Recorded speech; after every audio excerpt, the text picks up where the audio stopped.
Hey, what's up guys, and welcome back to another 4chan Threads video, and today we're getting into some horrifying 4chan threads.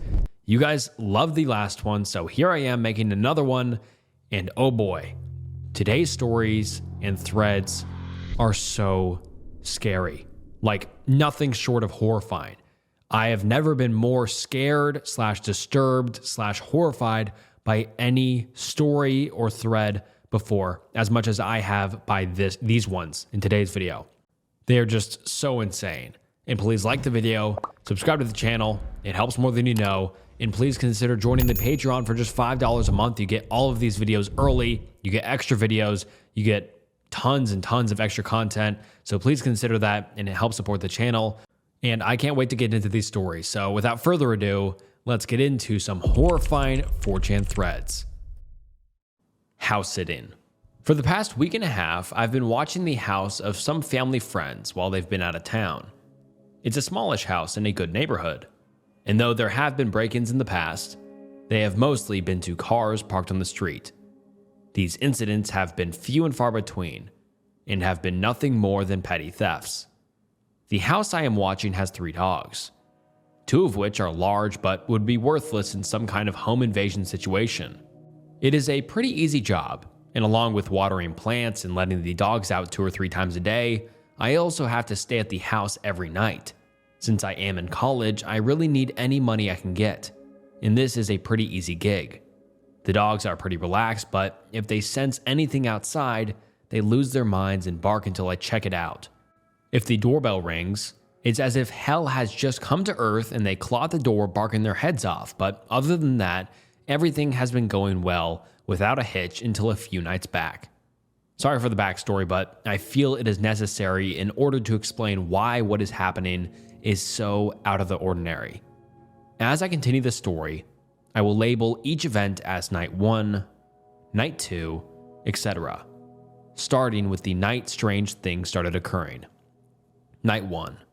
A few nights back, I came back to this house straight from work. Nothing seemed out of the ordinary, and after showering, I laid down and started watching some TV. At roughly 11:40, the dogs began barking at the front windows which face the street, which is always a little startling when this happens at night. I thought it might be some cars or people on a late night walk, but the street ends in a cul-de-sac, so I decided to take a look since there shouldn't be any traffic on the street this late. Luckily, it was just a possum lurking around, so I shut the blinds and laid back down. I continued watching TV when some weird shit happened. The doorbell rang. Just some ding-dong ditchers, right? Well, I went to the front hall and was a little nervous to open the door. So I looked out the side window. Nobody. I told myself it was probably friends of the kid who actually lives here, so I laid down and continued watching TV. 5 minutes pass. Ding. I get up again. Check the door just to find nobody there once again. This happens 2 more times, about 5 minutes apart. Nothing there each time. At this point, I'm more pissed than scared, so this time I wait by the window. I wait so that I cannot be seen, but have clear view of the doorbell. I wait a few minutes and watch the door, and as I am about to get up, it happens. The doorbell rings its single high-pitched sting, but nobody was at the door. I am both confused and a bit horrified. How the hell did it ring when it wasn't clicked, and I was staring at the front door the whole time? I get up and open the front door and take a few steps outside. Nothing. I see nothing. I hear nothing. I lock the doors and walk back to the room I was watching TV. As I sit back down, a strange thought comes to mind. Where are the dogs? And why haven't they barked one time at the bell? I flip every switch I see as I begin looking for the dogs. I finally find them in the parents' room, all lying in their dog beds. I am relieved they are all fine, but I don't know why they didn't react to a single bell ring. Even stranger was that all of them were clearly awake as one came up to me as I entered the room and gave me its usual brainlessly happy look. I made one of the larger dogs come with me, and I was finally able to go to sleep. I awoke in the morning and let the dogs out along with my regular morning house duties. I went out the front door to go get the newspaper. They didn't cancel it for some reason. And when I came back to the door, I looked at the doorbell. Nothing was wrong with it, and when I pressed it, it worked perfectly. But there was something different. When I pressed the doorbell, it was profoundly louder and had 2 chimes instead of a single, more faint chime of the one I kept hearing the night before. I tried pressing it in different ways, trying to recreate the same single chime I heard, but it just wouldn't happen. I gave up and decided to head out to work, and would just hope things would be different that night. Well, I got my wish. That night was different, but not in the way I was hoping. Night 2. After work, I got back to the house and decided to watch some TV before bed, as I tend to most nights. I had almost forgotten about the events of the previous nights, but then I was quickly given a reminder. At a few minutes past midnight, the doorbell rang again. 1 single chime. Nothing else. The dogs were silent in the other room, and so I decided to just turn up the TV volume and ignore it. About 5 minutes later, the bell rang again. I continued to ignore it and just sat there. Then something changed. The bell started to ring again, but in shorter intervals. By the 6th ring, I decided to get up and see what the hell was really going on. I searched the rooms leading to the kitchen, and then came across something really strange. All the dogs were sitting, staring at the back door, just sitting there, as if awaiting for someone they knew to walk in the door. At this point, the family was not due back for over a week, so I stood there in terror and watched, waiting for something to appear at the door. And also there's a picture of what I think is the window of the house. I mean, it's going to be super low quality since they didn't upload it in big, but yeah, I'll include the pictures that are in each post. But yeah, I mean, it's just a scary situation, but this can give you some context of what the house looked like. And then the OP continues his story, saying, I continued standing, fixed in place for at least another 5 minutes. This whole time, no bell. There was dead silence except for the sound of cicadas outside. I finally built up the courage to approach the door and see if there was anything outside. Back door layout as pictured, this time with the lights on. My heart slowly stopped racing, and I looked out the window by the door to make sure nobody was out there. But why would the dogs be staring out the back door? I opened the door, turned on the porch light, and tried to convince the dogs to go outside. I had just let them out no longer than 40 minutes ago, so I knew they had no business to be outside. I ushered them to go, but they just sat in place, unmoving. Come on, go out. But they just sat there, giving me their stupid blank stares. I looked around from the back porch one last time and went back inside. I locked the door and laid back down. At some point, I finally fell asleep, still wondering where the bell was coming from and who was messing with me. Little did I know, the worst was yet to come. Night 3. I didn't have to work the next day, so after I fed the dogs, I went back to my house and stayed there until about 9 that night. Up to this point, I still hadn't told anybody about the bell ringing at night. I just assumed they would think I was overreacting. But this night changed everything. As I pulled into the driveway, I immediately noticed something different. The door to their back garage was slightly ajar, and it definitely wasn't that way when I left that morning. I have this pictured above, but I didn't even consider checking it until the next morning. The lawn care guy wasn't supposed to come for another 2 days, and even then I doubt he would have needed anything from the garage tool room. So how the hell was this open? It was not only closed when I left, but I know for a fact that it was locked. One of the dogs had pawed at it a couple days before, and when I tried to open it, it was clearly locked and I didn't know where the key was. I closed the gate to the driveway and bolted to the back door. As I approached the door, I noticed something out of the corner of my eye, and my heart sank. To the right of the door, I noticed something that I had somehow missed the past few days. There was a second doorbell, one by the back door, Why the hell would there be also a doorbell back here? Did I really miss this whole time I've been here? But here it was, I have it pictured above. I clicked it once and sure enough, I heard a single chime. The exact same chime I'd been hearing the past 2 nights. The backyard is completely shut off, and though it is possible to hop a fence and get back there, the dogs would have surely heard someone try to trespass, but then again, they had been acting strange and not barking to the back bell for some reason. Even stranger, when I tested the bell, the dogs came barking and ran to the back door, not knowing who was there. So why did they act differently before? I quickly got inside and locked the doors, and went around checking every room just in case somebody was already in there with me. I also locked every window and door to the outside. I brought all of the dogs with me to the room I was staying in and just sat there for a while, trying to make sense of everything. I turned on the TV for a little while and tried to wipe it all from my head. Before I knew it, it was midnight once again. Forgot to post this. This is the door to the back garage. And this is the picture he referenced to, I think, 2 posts back. But anyways, he continues his story saying, I hadn't been keeping track of the time as I watched TV, but I was quickly reminded of the time when I heard the single chime of the bell at a few minutes past midnight. It caught me by surprise, and as I jumped up, I noticed all the dogs walking to the back door. I followed them cautiously and slowly crept to look out the back window. There was nothing out there. Of course, at this point, I was actually hoping to see someone or something instead of being in constant fear of what it could actually be. I turned on the back light and scanned the backyard, but I still had the good sense to stay in the kitchen. Then I saw the garage door I spoke of earlier. It was wide open, as if inviting me to come see what was within.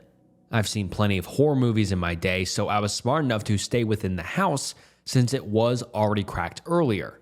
I told myself the wind did it, and maybe the bell was just on the fritz, ringing at the same time every night until I see what is wrong. Yeah, it's totally just a glitch. I went back to my room and closed the door, trapping the dogs with me. I went to sleep and woke up the next morning with everything seeming fine. I fed the dogs and brought in the paper, not noticing anything out of the ordinary. But when I let the dogs go out in the backyard, I saw it. The door to the back garage was shut. And now everything kind of changes with how OP is writing. So previously, night 1 through 3, he was just kind of telling the story of what was happening. And now he's live posting. So all of it was kind of just the story before, explaining what was happening, and now he's live posting to 4chan, and he's asking for people's opinions, and he's just kind of giving live updates. So it makes it feel a lot more real, and it's just terrifying and unsettling. And so without further ado, let's get into night 4. Night 4. Well, if you're reading this on August 12th, you are currently with me on night 4. It's about an hour to midnight. And so far, there's nothing out of the ordinary. Hopefully nothing eventful will happen tonight, because I can't take much more of this. I've brought a knife with me tonight just in case something happens. I know it's pretty dumb, but it at least provides me some feeling of security. I talked to my mom this morning, and she called the police to check things out and patrol the neighborhood a little more. Of course, I doubt they will, and they said to just call 911 if anything happens tonight, and they'll do their best to help me out. I'm currently sitting with all the dogs, just waiting for it to be midnight. I will keep this thread posted to anything that may or may not happen, assuming I'm not killed or something. Ha ha, yeah. Fingers crossed, and I'll get back to you all shortly. OP here. It's currently 11:20 here at the moment. Nothing spooky yet, luckily. I'm seriously wondering what to do. I almost want to leave and drive around to like 1 and come back when whatever it is thinks I'm asleep. Any suggestions on what to do? Feel free to bump with whatever you want. Night 4, 11:45 p.m. Status report time. Nothing so far, but it's not quite midnight. The dogs do seem to be pacing in the kitchen now. I can hear their claws on the tile. I don't know why. They are usually asleep by now. The small annoying dog keeps barking at the front door and the back window, alternating every few minutes. So yeah, that's promising. I'm still holed up in the room I've been sleeping in alone at this point. Here is a picture of the front yard from my POV. Shit quality, I know, but it's the best I could do at the moment. Seems calm as usual out front, so we will see if anything happens. I'll keep you all posted. Night 4, a little past midnight. This is OP. I just got off the phone with the police and they say they are on their way. So I decided to just wait it out in my room and hope nothing would happen tonight. Well, I was very, very wrong. The bell went off and all the dogs were lined up in front of the door again. You cannot understand how fast and loud my heart was pounding in my chest as I walked to the door with my knife in hand. I crept around the cabinets toward the door and saw nothing. Nobody. So I waited a couple minutes with clear sight of the door from a secluded area. Nothing happened. I'm practically laying behind a couch near their entertainment room, which has pretty much nothing but windows facing their neighbor's driveway. I will post a pic when the cops show up and I get the balls to leave the room I'm currently in. I can barely even type this next part. I'm freaking out. As I'm laying down watching the back door, I see the dogs leave the kitchen and come to me. They walk by me and lay down next to me, which isn't too weird. As I'm still watching the door, a thud sounds from directly behind me. Night 4, past midnight continued. It was a single bang, just like the single bell ring. Practically shitting myself, I turn around and look in the dark room, trying not to have a heart attack. I see an old door. Doesn't open. It's sealed shut. And I determine that is where the noise came from. Even creepier, that's the room I've been sleeping in for most of my nights. The window faces the couch I was sleeping on until it got too uncomfortable and I just took one of the beds. One more bit of creepiness, I just realized that the night I started sleeping in the bedroom is the night the doorbell started being rung. What the hell does this mean? Is this person telling me to go back to that room and sleep there to be watched? All I do know is that I'm locked in the bedroom with the dogs right now with my knife next to me, waiting for the cops. I will update you after the cops show up. Pics will soon follow to give you all a good point of reference for what I am talking about. OP status report. Cops are out front about to come in, I think. No new noises. I think the cop scares off whoever it was, at least for now. I'm texting my mom and messaging the family now since I think I pretty much have to now. I will update you when the pigs leave. Hang in there. I will be back. Night 4. Cops have left. Nothing. The cops found nothing. They chalked it up to nothing more than someone messing with me. Maybe a friend of the family. So basically, they are just trying to get my mind off of it and think it's a joke or something. But at this point, it has to be something real. Somebody who is not looking to do this kind of thing for fun. The cops said they'd patrol this area closely tonight, clearly not informed of the message my mom gave 911 this morning. I'm taking the reference pics now with descriptions so you can better visualize the layout. This is my perspective when I sleep facing the door. The remote represents about where my head would be when I sleep. That is also my new trip name, so look for it closely as proof of it being me if I happen to post anything, and he just updated his name on 4chan. The door facing the couch. This would be like as if I were in the creep's perspective. To the left off camera is where I was when I heard the thud, so I could have been seen easily from that door. Oops, forgot pic, and then he posted the pic. The pictures, like I said, are very low quality, but hopefully you can kind of see it and get what he's talking about. Night 4, about to sleep. Okay, I'm done. I am definitely not staying alone here tomorrow. The door. The goddamn door. It's cracked open again. The cops just came and checked it. It was locked. I'm done. I might call the cops to come back, but with my luck, it will be closed by then or nothing will be in there. Whoever is doing this is smart. They were watching from somewhere the whole time. They want me outside, but I am locked in the bedroom again with all the dogs. Bottles on the doors. Thanks for the suggestion. The adrenaline is wearing off now, so I'm going to sleep now and update anyone who's interested tomorrow night.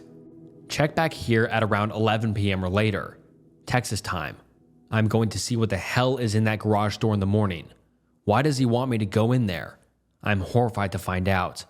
And I'm definitely still going to sleep in this bedroom, no matter how many times this bastard rings the bell. Anyways, here's a decent pic from the kitchen of the cracked door again, but that's as close as I'm getting to the outside. I might try and bring a camera too. I need one at this point just to try and see who the hell is doing this. OP signing off. Save my trip name so you'll know it's me tomorrow if you're at all interested. OP here. Sorry I haven't posted anything this morning. I am not Kill, and nothing is wrong with this morning luckily. But I did find a new horrifying discovery when it comes to that garage door. I will update you all on that tonight. I'm currently at my house just trying to recover from last night, and I'm going back tonight. It's the last night I have to watch the place, so I think I can stick it out once more. The family hasn't returned my message yet, so I'm without any answers from them. I will post a new thread later tonight, recapping everything, and I will repost all images and text of the events. If this thread isn't killed by then, I'll post the link to the new thread. Check back at around 11 Texas time for an update. Most of my friends are off at college, but I may ask one or my brother to come check it out, but they probably can't stay all night. As for the camera, yes, I am bringing a better one, but I can't find my good video cam at the moment. I may also do the string thing at the base of the door / bottles again to see if it tries to get in tonight. I will keep you all posted. Night 5. Final night. Let me preface this final night by mentioning something that I discovered this morning. When I woke up this morning, I did my house duties as usual, then went to the backyard to see about this garage door that has been a living nightmare for me. It was still open. Not wide open, but cracked like it was the night before after the officers had left it. Even though it was daytime, my heart was pounding as I approached the door, not knowing what I was going to find on the other side. As pictured above, this is what I found. Nothing. Well, almost nothing. The room was full of nothing but yard care tools and luckily no bodies, living or dead. But then I came to a frightening realization as I took my hand off the door. The door slowly closed on its own. Why did this creep me out? Because as I said a couple nights back, the door was wide open, and there is no possible way for that to happen naturally. The door would have to have been propped open or even worse. Somebody had to have been holding it open from the inside. Also, there was no key in or out of the door, so whoever was opening the door had a key for it. But why would somebody want me to look in there? There is nothing. Was my tormentor staying in there overnight?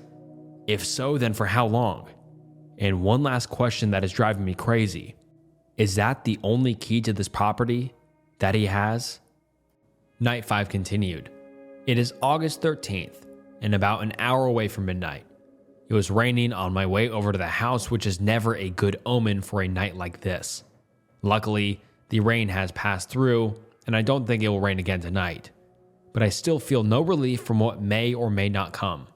I have searched the entire property, looking for possible ways in and out of the house, and it looks like I'm sealed up tight in here. The only way in is to break something and clearly alert me. I'm hoping for the best, but expecting the worst. I still have my knife, not old enough to purchase a handgun, but I will be doing so when I come of age after all this, and I'm holding up in a room alone again. A friend helped me search earlier, but had to leave about an hour ago, so just me, the dogs, my knife, and my phone at the ready to call the cops. I am truly hoping for a peaceful night, so that tomorrow, it is the family's problem now, and not mine. Any advice to ride out the night would be much appreciated, and I will be glued to this thread to update everyone until I eventually pass out. For thread/string, it'll get you if doors open or hallways were passed. Obviously, don't tape anything where the dogs will run into and break the thread. For doors, tape on both ends of a thread/string. Apply at very top of door to door frame. Short piece so it can't easily be noticed, and definitely can't be reapplied while shutting the door from the outside. Doorways the dogs can't get into, 1 foot above the ground all the way across. Black thread is the best for this, but any thread will do. String is easily visible though, so not as good. And you can't really feel thread when you break it from the tape walking into it, although you might hear it. But most people wouldn't even think about that. Clear tape works best, but tan tape is great for that color door, or just putting the tape on the non-visible sides of the frame. Push tape hard so it won't fall off on its own. Of course, this doesn't help if the person is in the house with you in there, lol. Sure, see. Number one thing to remember with tradecraft stuff is to avoid having a false positive and getting freaked out. It takes a bit of know-how. For example, if you don't secure the tape enough, it can fall off. If you use just enough tape attached to just enough thread, the tape will come off, which is good because the person can't reapply something when they don't know where you put it to begin with. Of course, gravity is another suggestion. Shut the door on a solid slip of paper, not too thin or long, or the paper can grip the corner of the door and literally open and shut without falling off. Some old latex paint can also stick paper to it. Toothpick on the top of the door is a good one, but can be fooled if the person opens and closes the door really, really slowly. Tape and thread is the universal easy one. Its downside is it can be reapplied in certain situations, i.e. if you're leaving and apply it with the door open 5 inches or so. You can check by opening door an inch when you get back. Then the person who entered will see it on their way out and can reapply it if they're smart enough. Also, you have to apply it to every door or someone can just reapply from inside and leave through another door. Mostly though, it's effective. Webcams are more effective, but in a pinch, you can catch maintenance guys / landlords unlawfully entering an apartment, etc. with this trick. Same with knowing if your roommate is raiding your mini fridge. Tradecraft is just general life know-how and is good to know. OP here. Fuck it. I'm doing the string and tape idea. I'm out of time. Only about 10 minutes left. I'll post pics as proof, but I'm going back to this room and hiding where I can't be seen. It's clear he knows where I am all the time, so there's no point looking out for him tonight. It's not worth another mild heart attack. Be back shortly. I'll keep you posted. No bell yet. Maybe that's a good thing, but it might be because he saw me lurking through the house even though I had the lights off. My camera flash, the porch light, and street lights are the only lights that could have possibly made me visible. Here is the back door strung up. Yes, all locks including the one pictured are firmly locked. And I'm sure you understand by now, but he's talking about, setting a trap so he knows that somebody's there with him and he's not just imagining it or, kind of scaring himself into believing there's something there when there really isn't. But we'll see if OP catches anything. And then he continues saying, tape is on tight. This is the front door. Sorry if it's hard to see. The string kind of blends in, but is good, so if anyone tries to enter, they might not notice. One more pick coming. Still no bell. Here is the sealed door that I assume I was being watched from. I put it here just in case, since this seemed to be a place he enjoys. I also have a single piece of tape on each door, so that if it is opened, it will hopefully fall off and the intruder won't know where it went. It's not a great plan, but it's something. At least I'll know if someone came in. Hopefully. I'll keep you posted for a while longer. Still no bell. Ding. It just happened. What do I do? I don't want to move, but it doesn't stop until I investigate. The dogs aren't moving this time. It's like they don't even care. What now? Should I just let it keep going until it gets bored? How does this thing know exactly where I am? I am almost in tears at what just happened. I am in a room, door closed with the windows all shut. There is absolutely no possible way to see me in here. The bell rang at least 18 times, in much shorter than 5-minute intervals. I honestly lost track. It must have been a ring every couple minutes. Then it sped up to a ring every 10 seconds by the last bell. They kept getting progressively closer together, as if a bomb ticking faster and faster about to go off. Then it stopped. Dead silence. I sat there, knife in hand, back to the wall. Then I heard it. A loud slam as if somebody slapped the wall with all their force. The noise came from the other side of the wall directly behind my head. And I mean directly behind my head. I'm not gonna lie. I screamed and I swear I almost fainted and became very lightheaded. I've moved to another room, and I'm practically in tears. I've dialed the cops. I desperately need their help. I'm still posting. I am not dead. I need this to keep my mind off of it, even if it's just for a second. I want it to be over. The other side of the wall was in the driveway, but this was on the other side of the gate from the backyard where the bell is. So it rang the bell, then hopped the fence or something, then slammed the wall, but I should have heard it hop the fence. It's old and creaky. Cops aren't here yet. When they get here, I'm in my car and gone. The dogs can deal with this shit. It doesn't seem to give a shit either way about them.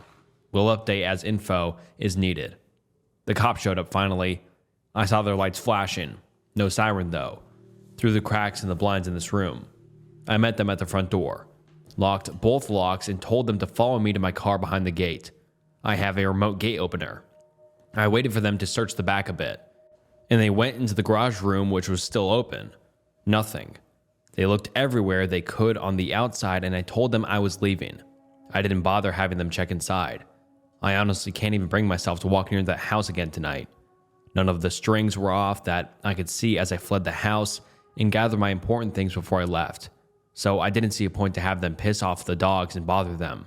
From their arrival to my departure, it must have only been 10 minutes at the most. I was so done with that house. Also, a note about the dogs. When the wall was hit, they were startled, but didn't bark or seem to care that much. How? Yet when the cops came, they were barking at the door before the cops even reached the door. I don't know. Hell, I may never know what happened here tonight. I'm coming back to get the rest of my things in the morning and will give you a final wrap up, especially if I find anything out of the ordinary. I'm at a stop sign in a well-lit street writing this right now. I will post when I get home before I crash for the night. All that matters is I'm okay, only very shaken up. OP here. The cops were there when I left for those who were wondering. I gave them the gate code to lock up when they were done. I hauled it out of there quickly, so they were going to make sure tonight, since it's been the second consecutive night I've had them come out. Different officers this time. I am at another stop, about 5 minutes out from house. Just letting you know I'm not kill and I'll be back soon. Give me a few to get home and settle in. I'm now in my own bed at home. I told my parents I'd tell them everything in the morning. It's easier for me to type it than actually speak it right now. For anyone wondering, there was nobody in or under my car, so I'm all clear there. Also, I barely looked out the front windshield all the way home. I was pretty much glued to the rearview mirror, seeing if I was being followed. But I didn't have a single car even remotely near me the whole way home. No doorbell at the house, no banging, no nothing. My dog barks at anything, even us, so if anyone or thing of any kind came near the door, we would know. It looks like I'm safe tonight. This has been one hell of a ride. I'm going back in the morning, so check for a new thread tomorrow with the same pic I have been posting at the start of each thread. Even if all is well and fine, I will still post just to give you all closure. It will probably be around noon, Texas time. That way, I'll sleep in a little and be sure neighbors will be up and about to deter any more occurrences. I'll be awake a little longer answering any questions before I doze off. I'll let you all know when I'm signing off for the night. Thanks for sticking with me. Hopefully someone has been enjoying it, because I sure as hell have not enjoyed 1 minute of tonight. It's OP here from last night for my last checkup on the house. I'm out front of my car at the moment, and nothing seems unusual. I didn't want to come back, but the daytime makes it seem safe enough. We'll keep you updated for a while until I leave. For anyone wanting to catch up or for anyone new, here is a link to last night's thread. I'm heading in as we speak. Nothing out of the ordinary so far, and I can see the dogs, all of which look fine. Proof it is me in my trip name. Forgot to add it before. I just walked in the back door after looking around the backyard for a few minutes. The garage door was still open, and I peeked in just to find nothing once again. I also heard nothing last night, so I don't think it wants to bother me specifically. It just likes this house. We'll keep you updated. I'm doing a little cleaning too, so I apologize if my replies are several minutes apart. I started doing some vacuuming when I noticed something strange in the kitchen. The string from the night before is gone. Now this scared me initially, but I was thinking it might have come off when I came in the back door this morning. I didn't think to look for the string right off the bat. I looked around on the back porch and all in the kitchen to see if I inadvertently dragged it somewhere else when I came in, but then I looked at the front door. No string. Now, it could have possibly come off when I opened the door for the cops last night, but if it was now somewhere in the front yard, chances are I would never find it. Here is the part that truly has me scared. The string for the sealed door is gone. I have no reasonable explanation for this. It is just gone. I didn't touch it, and there's no way the dogs or cops touched it. Cops never came in. But I might be regretting that decision now. This leaves only one possibility left. Either it found a way in last night after I left, or it has had access into the house this entire time, and I have been unaware. This is raising so many questions. I'm going to keep looking for the string and look for any possible explanations for what is going on. I'm looking all over the house and I can't find anything. I'm about to take out the trash. Then I'm considering just leaving. I don't think it's worth me staying here until they get back. I've already left a few messages on their phone this morning. Will report in shortly. And for those wondering about a dinosaur being walked, no. I wouldn't go through all of this just for it to be one big dumb joke. I just stepped outside to take out the trash when I saw something that made my heart sink. The gate door that protects the sealed door was wide open. Now, this second door has been unlocked since I first checked on it in the back a few nights back, but I'm almost certain that it was tightly shut, so it was unable to open by the wind. There is a slight chance I'm wrong and it opened by itself, but even the wind, I don't think this could do it. Plus, I checked the entire backyard when I showed up here and it was closed. But this alone is nothing compared to what I found upon investigation. I walked to the door, dreading what I was going to find. As I slowly approached the door, I found something that I cannot explain. The string. All 3 pieces. Hanging on the door. This was not there when I initially arrived. So whatever has been doing this is still here. Watching. Even more frightening, a key was in the lock. I turned it, and the door was far from sealed. It opened with ease. So why would I be told that the door was sealed? They have said it has been for years. I've known these people all my life. Don't know if I've ever mentioned that. Also, I have watched their house for years, but without any incidents. But this leads me to my final questions at the moment. Why hasn't it come in when I've been in here? Or even worse, has it been coming in this entire time? What if it has been freely coming and going, watching me sleep every night since I've moved from the room that it could clearly watch me? Nothing has been stolen either, so does it simply like to watch? Does it get off on seeing me in fear? I am awaiting to hear from the owner shortly. I will keep you updated. And the picture of the strings hanging to the door, that is nothing short of horrifying. OP here. Sorry it's been a while. Their plane landed and they called me after hearing my message. Give me a few minutes to type things out. Then I'm going home. They'll be home in about an hour and a half, and I don't want to be here much longer. Their phone call was far from comforting. The family called back and asked what was up, since I didn't give them too many details in my message I left. I talked to the wife and told her about what was happening leading up to today's events. They had no prior knowledge of any stalker-type figure, and they haven't encountered any issues like I have been having at the house. Then I asked about the back door and it being sealed shut, like they told me years ago. She told me that they haven't used the door in years, and they're not even sure where the key to it is anymore. They had 2 keys originally, one of which broke off in the lock a number of years ago. The other one went missing. She said that she must have dropped it outside or something. She wasn't quite sure where it was. She said that was at least 3 years ago. They never changed the lock since they never used the door, and haven't had any reason to replace it. They said they would let me know in the morning if anything weird happens, and they will drop off my money in the morning. She really didn't seem too worried.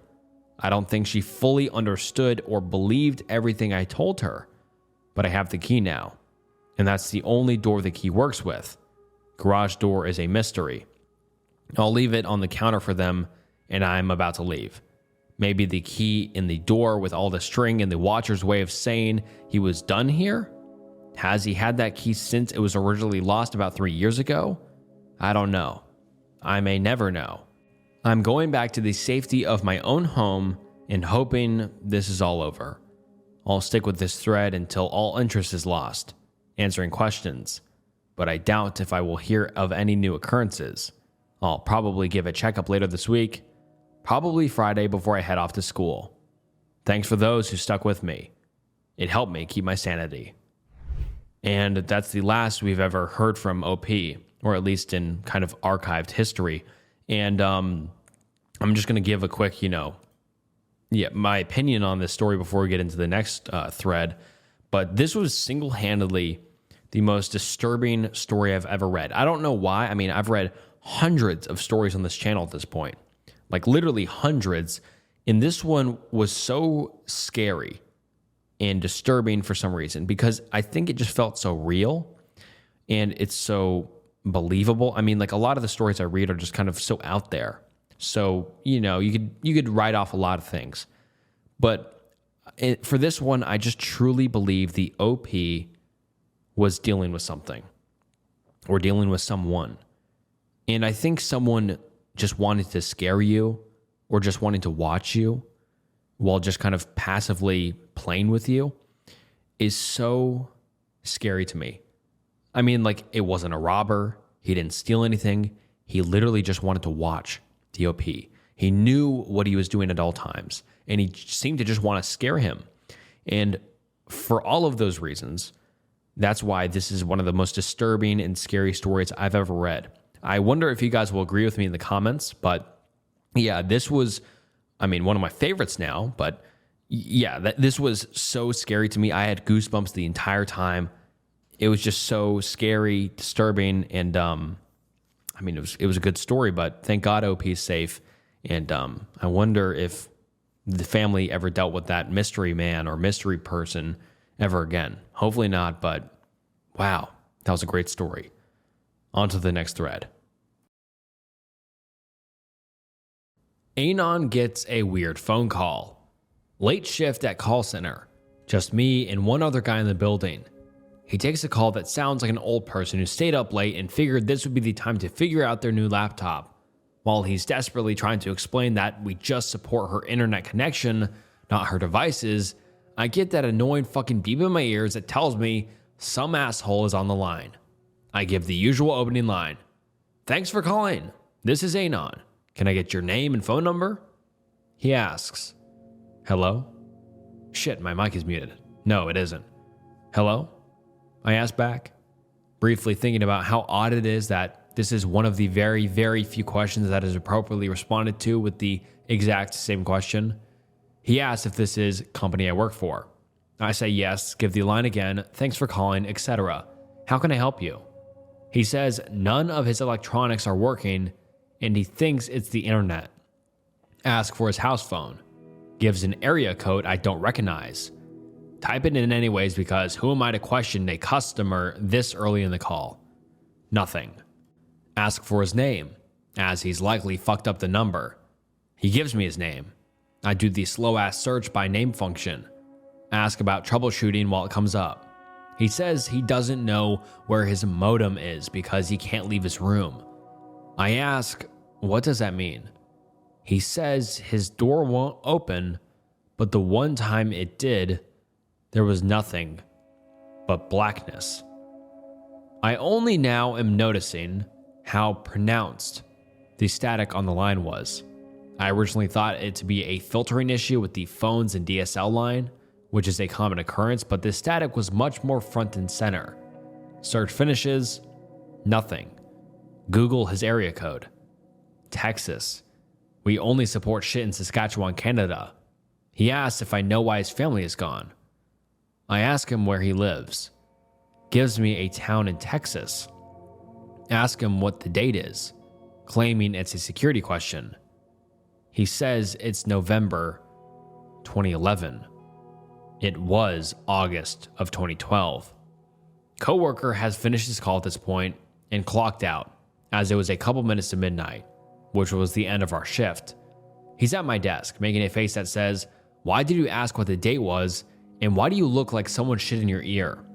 I asked the guy on the other line when his internet stopped working.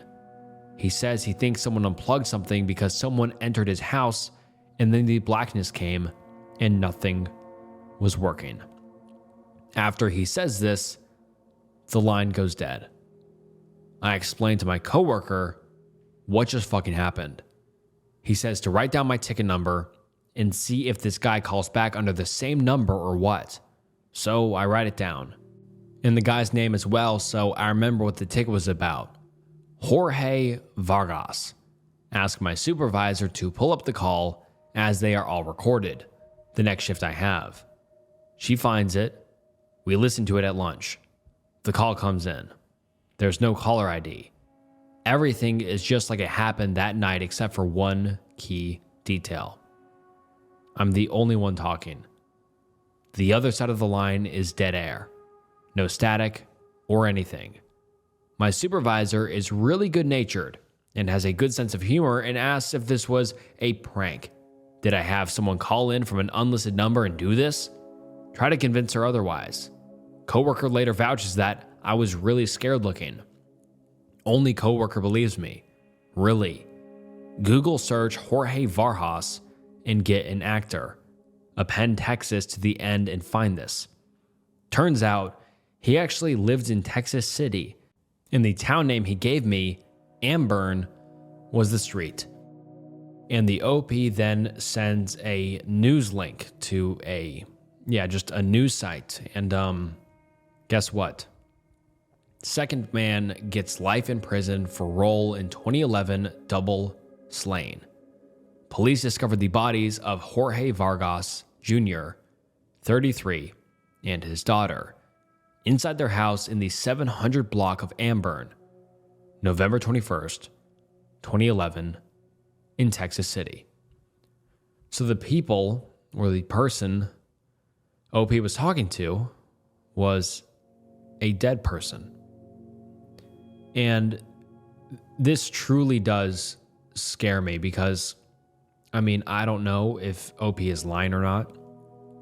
For sure he could, but to lie about something like this would be just so wrong, And I just believe the OP. I could be falsely believing, but it's such a kind of random story almost. A guy working at a call center in Saskatchewan, Canada, he gets a call from somebody from Texas City, and he gives the name and also the exact same date that he was killed. Oh my God. Chills. Terrifying. Horrifying, really. What do you guys think about this? But before, I kind of give more of my thoughts, the OP kind of does a kind of final paragraph saying, by all means, I'll let you in on another detail that I felt compelled to leave out last night, as I was already giving myself the fucking shakes retelling that story. I usually have a pretty active imagination, and if it was any other call, I would have attributed it to said imagination. But I could swear I heard other voices in the static. I tell myself it was either the TVs we have set up or the one in the break room. But the TVs in the call area are usually muted for obvious reasons, and the break room TV is never on. Coworker agreed to close up the building and let me go home after the call. So I kind of buggered out of there quickly. And yeah. And the more I've thought about this, who knows, maybe it could be some sort of prank caller, but still, it is so utterly random that why would it be a prank call? I don't know. It could just be a horrible prank. The OP could be lying for the story. I don't know. But what I do know is this is scary. Scary as hell. And I don't know.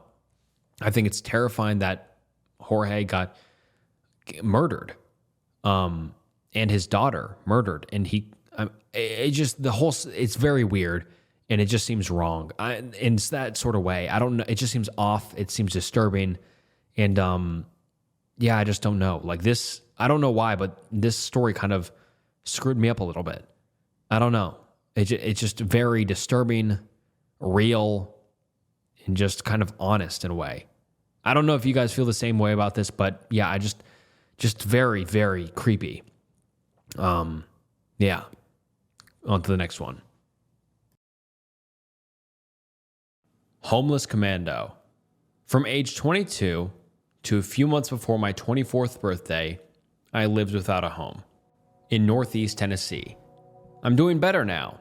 I eventually got another job and got back on my feet, but boy, Tennessee backcountry is not a fun place to be homeless. I lost my home initially because my roommate got busted for pot. I didn't smoke it, but because I lived there, I was caught up in it all. I served 3 months in the county jail. By the time I got out, I had been evicted. My landlord was kind enough to store my things in a storage unit, but I had to get them all out immediately. Since I had nowhere to live and nowhere to put it all, no family to drop back on, I just sold it all off. Most of it went to a yard sale type thing I did at the storage place. The rest went to pawn shops. The only things I kept were clothes, a big tarp, a Glock rifle, and my guns. I only had 2, pick related, and an old Winchester 37 break action 20 gauge that was my grandmother's. Anybody want to hear my stories? I feel like I've lived a fairly K experience without being military. Ask me anything. Bumping for interest. Are you a prohibited person now that you have a drug offense? I am not, luckily. Tennessee has very good fun laws. As long as you aren't a violent felon, you should be good. I was really surprised they were still there. I had them both locked in an old changing room style locker I got at the flea market. I guess they never went through the paperwork to get a warrant to open it since I wasn't the one who was getting in real trouble. Basically, my roommate bought a bag of weed in the presence of an undercover and they served him a warrant.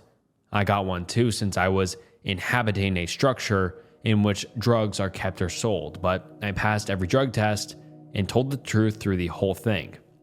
Yeah, I kind of threw my roomie under the bus a little, but we both agreed when we moved in that if he got caught with that shit, it was 100% on him and I was going to look out for my own ass.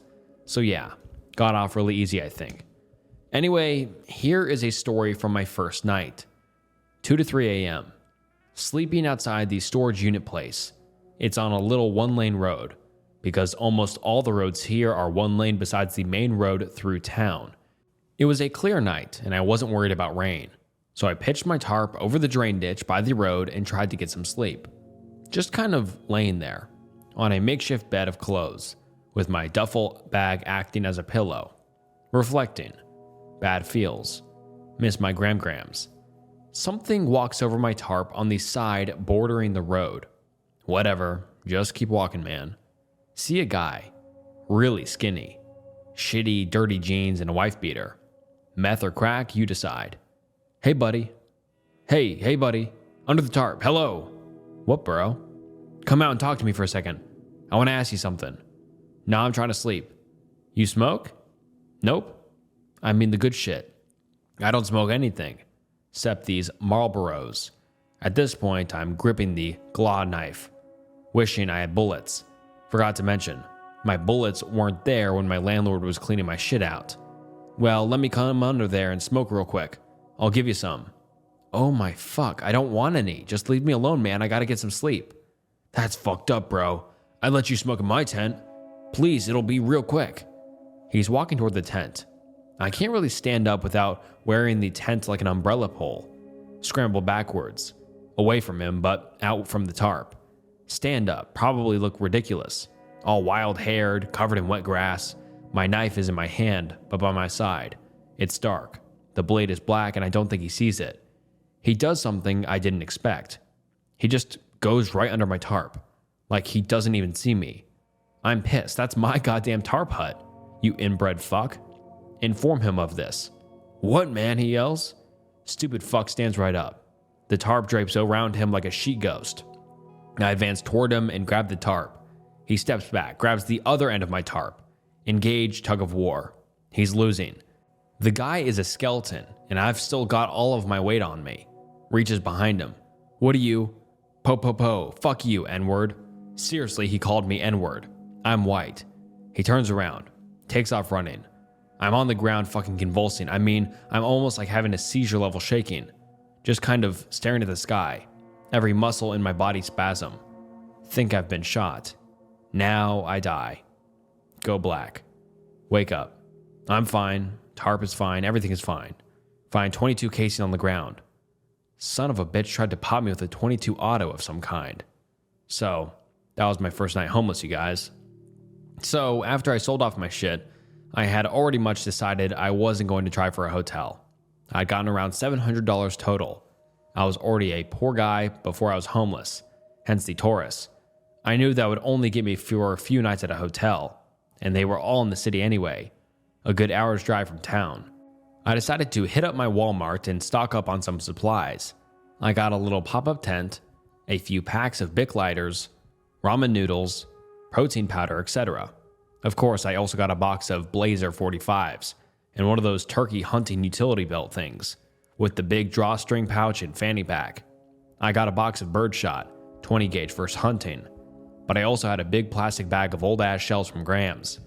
Most of them were cardboard instead of plastic, probably from the 70s onward. A nice mix of birdshot, buck, and slug she had collected over the years. Shells were probably the only resource I wasn't concerned about.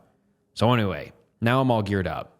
Got my big Mulsurp duffel of clothes, my crazy ass redneck utility belt, and the stank of a man who's not showered in over a week. I was in a deeply stressed state of mind for obvious reasons. I wanted to just relax. Finally, for a whole day. My feet hurt and I was hungry. I walked from Walmart to the street I grew up on. We had a nice house on 2.5 acres. The backyard ended, and it was just woods and mountain from there up. It also had a creek, and I knew from childhood exploration that you can follow it up the mountain to a nice little waterfall with a big rock overhang. The perfect spot for today. A secret fortress of solitude that surely I could be left alone to eat some goddamn ramen noodles in peace. Green text will follow. I thought this way would be better to explain how I ended up there and with what. Incognito holster. I don't know why my green text went to the bottom, kind of ruined my whole flow. Anyway, fast forward to waterfall, probably 2 to 3 miles up the mountain. It's probably about 5 o'clock in the evening, but I didn't think to buy a watch, and after my phone died, I had no reliable source of time. Fuck it though. It's unbearably hot. Middle of July in Tennessee. Very humid, just sticky and awful. I set up my little tent. Chopped some dryish wood up with my $8 Walmart hatchet. Grabbed tactical bar of Irish Spring. Hop in the water. It's about chest height where the waterfall hits the creek. Feels very good, man. Nice and cool, soap smells awesome. Finally feel human. Boil up a fresh batch of ramen. Talking 2 packs, a guy. Feel like a king. It's funny. I genuinely remember this fondly. I felt amazing. The broth was hot and salty and nourishing. Best meal of my life. Night falls. This time, if anybody sneaks up on me, I've got buckshot for them. Confident. Cozy. I start drifting to sleep listening to the fire. I'm awoken by a loud splash I didn't really recognize at first. That's what I heard. Just a vague noise in the night. I had my eyes open, looking out the mesh of the tent. Something big moves in the darkness. The fire is out now, but my eyes adjust well to the dark so I can see all right. Can't make it out. It's turning around. I can hear it snorting and huffing, and it's big. The real guys here probably can guess. A large black bear is drinking out of the creek. Suddenly understand why everybody says not to make camp too close to the stream.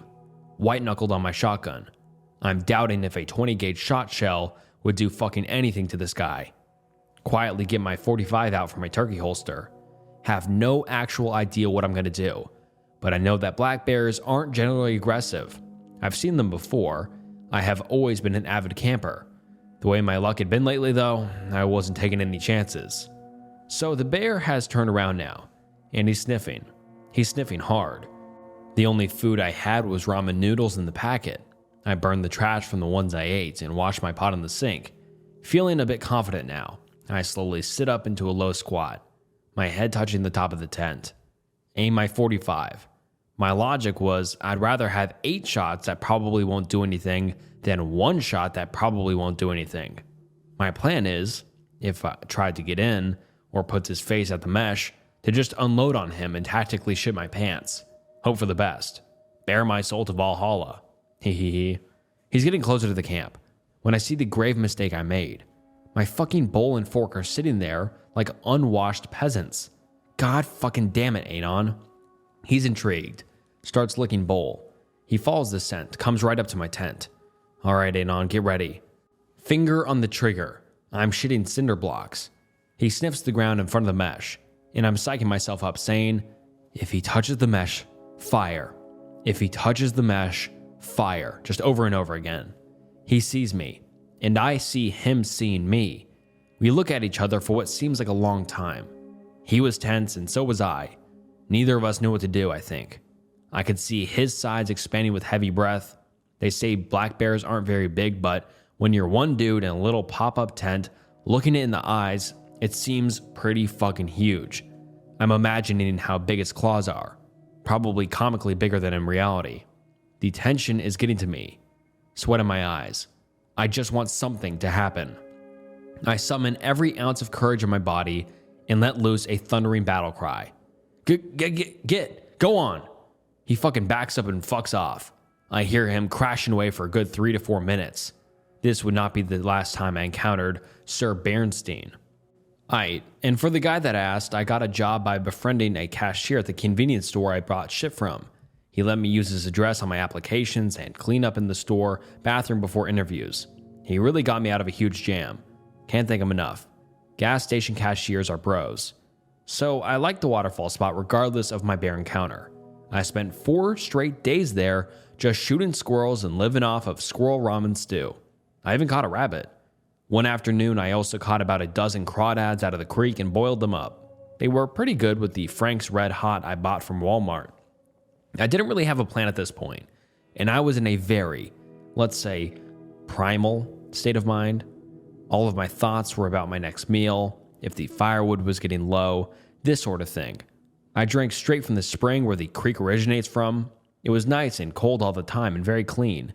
This is in the Cherokee National Forest, or I guess more accurately, just outside of it. So I'm going on like this, and I'm scouting out other good spots I can use, so I'm not in the same place all the time and risk capture. I should mention it, I'm extremely paranoid at this point. I haven't had an actual real conversation with literally anybody since I got out of jail. Still didn't miss county lockup though. General pop full of redneck shit kickers and freaks. Find a thicket, a circle of dogwood trees with an empty center. It looks perfect, very discreet. I wasn't sure if I was on somebody's land or not, so discretion was key. I didn't want to venture far from a good water source like the spring. Decide to stay there for the night to try it out. Sorry if I'm a little slow. I'm eating dinner while I write this. I set up my tent, scrape out a little fire pit. I didn't think about needing a digging tool, so I would use my hatchet to sort of dredge it out. As the sun is setting, I'm boiling the collected bones of my small game into a broth. Might as well top sheaf this shit. I'm almost out of ramen. I'm dreading hiking back to civilization. Back to all their judgmental faces. Get a job, get a life. Yeah. Before I left town, I had been out of barely a week, and people could already tell. This being the small town that it is, too, lots of people know who I am. I imagine over and over all the conversations everybody back there must be having, but probably weren't, about me. The stress and loneliness had started turning to bitter anger. I had been using a string of beer/soup cans I'd collected from farther down the mountain as a makeshift alarm. String it up around my pup, the cuddle in which my shotgun, and add the meats and wild onions to the broth. Smells good, man. Eat, meditate, sleep. I wake up feeling unusually rested. I perform my morning ritual of stretching and drinking cool water from my jug. As I'm stretching, I bend my back deeply and look up, really up for the first time. I hadn't noticed it the day before, or it wasn't there the day before, but there was a very thick, very dense net of spiderwebs about 4 feet up from my head. I had a pet tarantula once, and that fucker hated me and I hated him. Fuck spiders.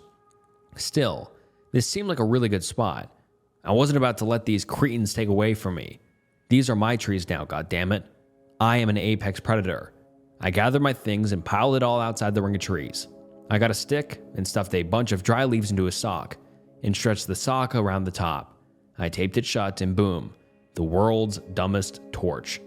Squirt lighter fluid into/on bottom layer of webs. Hose down my torch. Commence the purge.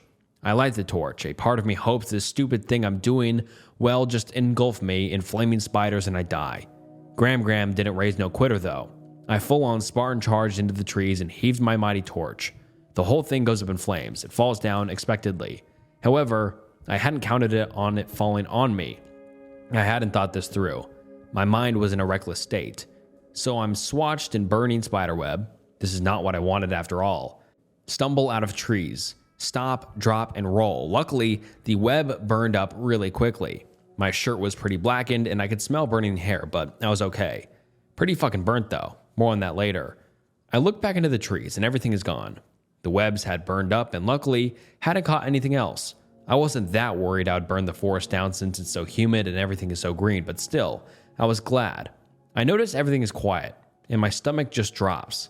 I write it off as paranoia. What, did I anger some spider witch? No, I was going crazy is all. Still, I felt really uneasy, like I shouldn't have destroyed the web. Fuck it, rule the jungle. I shall now claim my prize and set up camp again.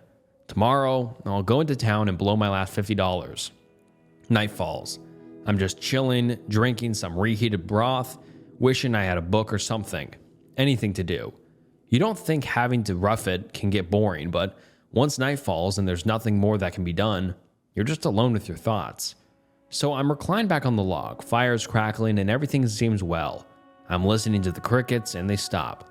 I'm half asleep. Pretty relaxed, but I'm on edge enough that it sets me off immediately. I grab my shotgun, which is basically a reflex at this point. I keep it loaded with a slug now. Feels safer than the buck. Footsteps. Regular ones though. Like the person wasn't trying to sneak up on me or anything. I wondered how well the fire was showing through the tree line. I knew I was probably trespassing, so I was also worried about that. People will absolutely shoot you for being on their land around here, and they will get away with it. No fucks are generally given when it comes to these good old boys. He walks right up through the tree line. I probably looked like a ghost because I was genuinely afraid. He could be the police, he could be a serial killer, or a junkie, anybody. It's a pretty well-dressed guy, and I mean in the blue-collar sense. He's probably in his mid to late 50s. Really short-cropped gray hair under a brown ball cap. Short-sleeved blue plaid shirt under a shooting vest. The kind with the big leather pad on the shoulder/chest. Carhartt jeans, clean, new-looking work boots. I'm just stupefied. I've got my shotgun in my lap, but I'm not touching it. I had instinctively raised my hands up in case it was a cop. Who the hell are you? Do you have permission to be here? He's shouting, but he asked if I had permission to be there, so I guessed he wasn't the landowner? Maybe a friend or neighbor or something? No, I'm sorry, I'll go. I don't want trouble.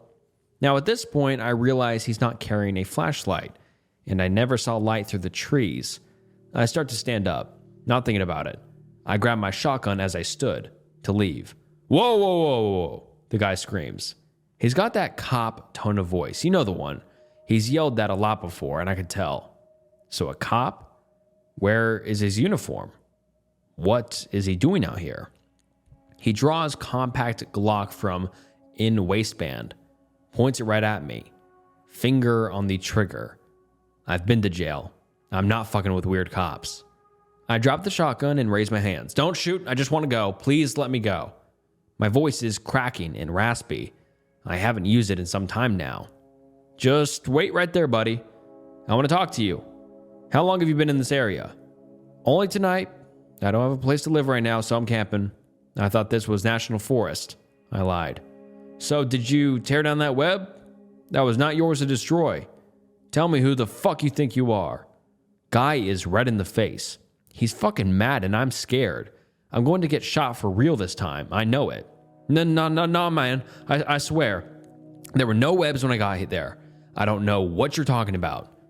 Well, mister, do you know that those are protected species? That's right. I can have you thrown in prison for the rest of your life, buddy. I'm thinking, what the fuck? Something isn't right here. I didn't even see a single spider in that web, and this guy is just walking out here with no light in the middle of the night to check on them in plain clothes? What the fuck, man?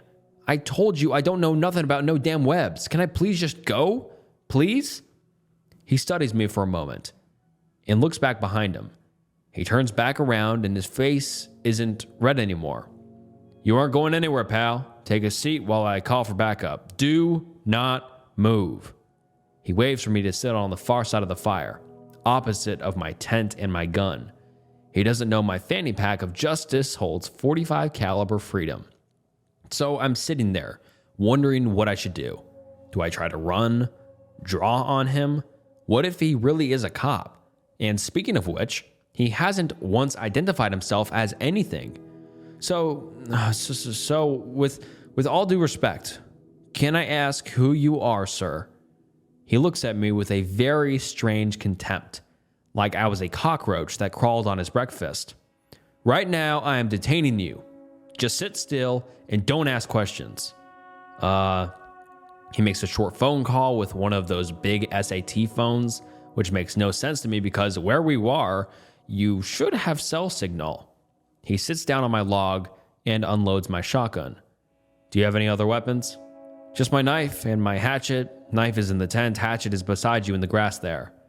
All right, son, so what did you say you were doing out here again? Give him the whole story again, about needing a place to stay and not knowing I was anywhere important. I get ballsy. So, what's up with these spiders? Pretty rare, huh? He looks down into the fire. He does not answer. So, you got backup coming? Is it a chopper or an ATV or something? Something. Shut up. Want your soup? Yes, please. He brings the pot over to me and sits it in front of me. No spoon. I don't bother asking. Thanks, I guess. I'd guess about half an hour goes by. I'm getting antsy. Guy seems totally calm now. He's just looking up at the tree line constantly, looking all around for the spiders, maybe? I don't know.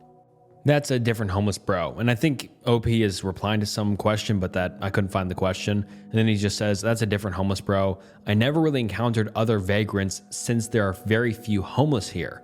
Thankfully, I never but fricked. I did snook it from time to time though, just being honest. After a while, he stands up. He walks left of the tent to the tree line, opposite the way he came in, and starts looking around, craning his neck and his back. When his vest goes up, I see that he's got mace, cuffs, and an extra mag all side by side on his lower back. Shit. Guy. He whistles into the darkness and waves to come forward. Oh Lord in heaven, what do you have in store for me now? A shorter, chubbier little guy comes out of the trees. He's dressed just like the first guy, only his hat has a forestry service patch and his shirt is white with long sleeves. Same vest and jeans though. This relaxes me a bit. Maybe it's just a weird sort of uniform. The patch makes me feel better though. He looked official. He had a short goatee and was wearing a full-size Glock on a gun belt. He had what looked like a Remington 700 slung around his shoulder, on his back. So, he tore down the web? Yeah, I think so. That guy? He points at me. That's the one. Why would he do that? He looks at me. Why would you do that? I didn't. They were gone when I got here. All right, smart guy. Where is it? The web. Where is the web? I told you I don't know. Look, can I just leave? Please. I really just want to leave. I'm freaking the fuck out. This is really wrong. Why don't either of them have flashlights? The little guy turns to the big guy and says, all right, keep them here until they build a new one, just to be safe. I really don't want to do that. Just do it, all right? Work with me, Andy. Well, all right, you got it, buddy. The short guy just walks off with that. I'm so confused. Did I accidentally eat some kind of brain parasite and I'm tripping nuts right now? What the fuck is wrong with these guys?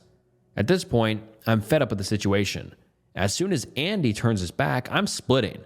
I can come back for my stuff later, but that shit isn't worth my life. So we're sitting there, and he's feeding the fire. I think he was trying to get it as bright as possible in there. As the light grows, I can see him better, and the facade starts coming apart. I see stubble, I see bloodshot eyes with heavy bags, I see mud and dirt on his clothes. This definitely isn't okay. I wait for my chance, for him to crane his neck up again and check the tree line like he's been doing. I see my chance, and I fucking book it. I leap up as quickly as I can and ran in a random direction. I thought I was being sneaky, like it would make it harder for him to follow me. I'm sprinting downhill, although the brambles and briars, my burns from the web are killing me, but I don't stop. I've got my 45 out, just running blind through the dark. I don't hear him behind me anymore when I hit the water. Good. The creek. I know the creek. I know this area. I grew up here. I follow it down. I know if I keep following it, there's a cabin my old neighbors used to own. I didn't know if anybody owned it now, but fuck it. Either it would be an empty place to hold up, or there would be people there that might help or at least serve as witness and de-escalate the situation. I reach the cabin. The windows are black, but there is a beat-up Jeep Wrangler in the dirt driveway, branching off from the access road. I knock. Loudly. I knock again. Nothing.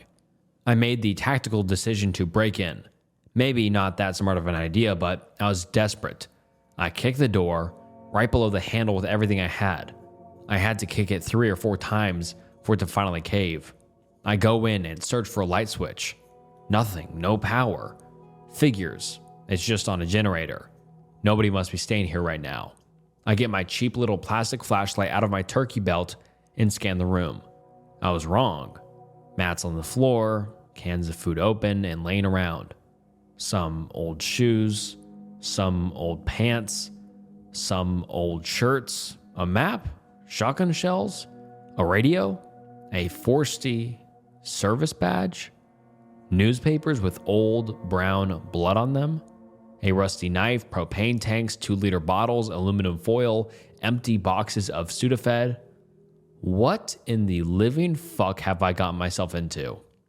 Now, this isn't one of those cliche stories where I stay the night in the cabin anyway. I have an inkling of an idea of what's going on. Meth heads, I can deal with. Meth heads are something I understand pretty well. I tried the radio. Obviously nothing. Dead power source. I know there's a deer stand near the cabin, so I head there.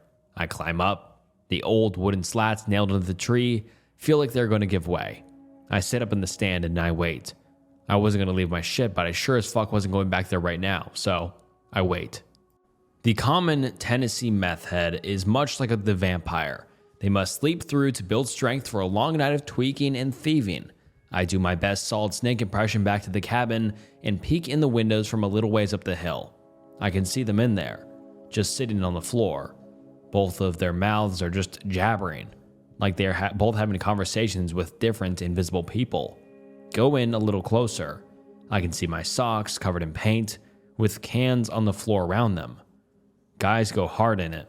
I watch them from the windows, pistol in hand. Eventually, they look like they've passed out. I can make my move now. I go to the door. They had scooted a chair against it to keep it shut after I kicked it in. It made a loud noise. They didn't move. Situational awareness is not a known trait of the junkie. I take 4 seconds looking around the room. It's 2-room cabin, so it's mostly just one big area. Seagram shotgun. Did they hurt you?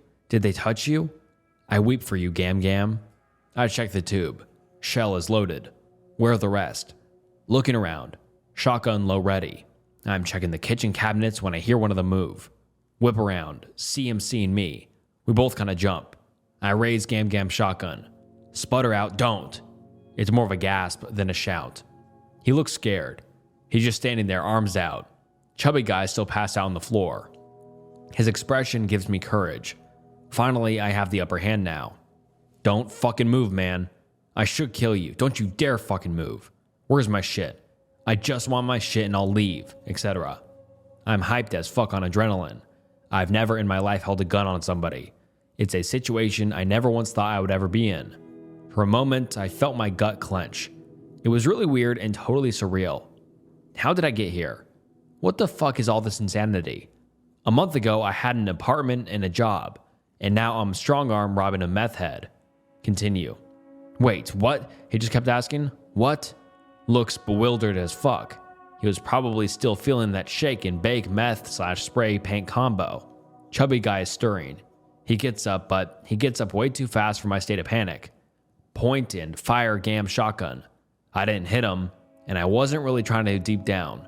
In my head, I felt like I did, but I do remember a part of me being glad I hadn't shot him. Hole in the floor. Chubby dude is back against the wall, stretched out with this rock-solid expression of shock. It was like a cartoon almost. You ever ride a roller coaster and it takes a picture of you at a certain point? Everybody's face? It was like that, but just still and motionless, like a statue. That face has stuck with me ever since. Older guy is against the wall too, but he's mumbling really fast and low. Something about he's diabetic and he needs insulin, and something else about chemical attack at the base and having to fall back to the cabin for shelter. What the fuck? My ears are ringing. That was another first. Firing a gun while indoors, I'm convinced this permanently damaged my hearing. I never used to have to ask people to repeat themselves before, but I do it constantly now. My head is just swimming. It felt like I had a migraine. My eyes seemed like they were popping out of my head. Hold shotty in left hand. Draw 45 in right. Step around their bedding areas and look for weapons. They keep looking for my shells. I picked up his gun belt with that nice Glock, but then I dropped it immediately. Fingerprints. Fingerprints. These guys obviously weren't forestry servicemen.